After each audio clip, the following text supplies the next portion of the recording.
קיבלנו המון כלים, המון ידע. אין לי ספק שאני אכניס את זה לחיים שלי.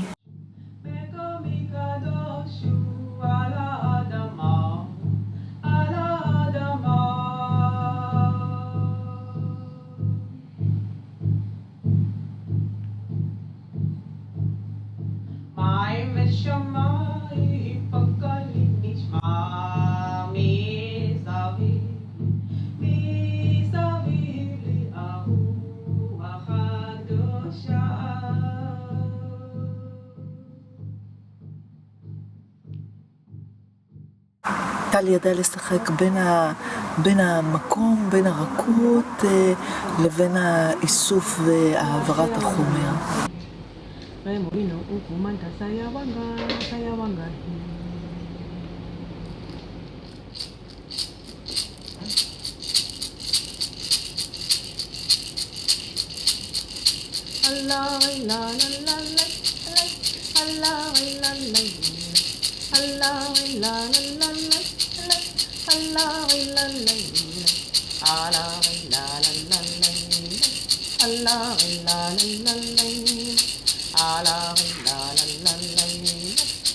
והדרך שטל מעבירה עם המון סבלנות ואהבה וצניעות והמון ידע, אינסוף ידע שיש לה, זה פשוט תחושה מדהימה להיות חלק מזה.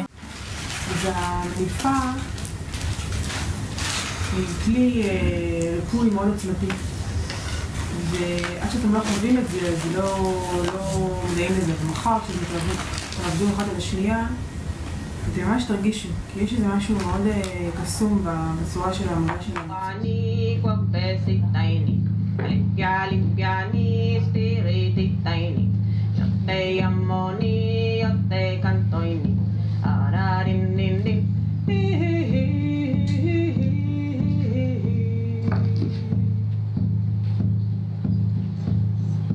צ'אפי בקור הקייני, צ'אמורי דינג דינג דינג, צ'אפי בקור הקייני, צ'אמורי דינג דינג דינג, אררי וגם המרחב האנרגטי שהוחזק כל הזמן, והבנות שהיו, החיבור בין הבנות היה כל כך חזק וכל כך הרמוני, ואני חושבת שחלק מזה זה גם העבודה של טל ושל ההלפריות שלה.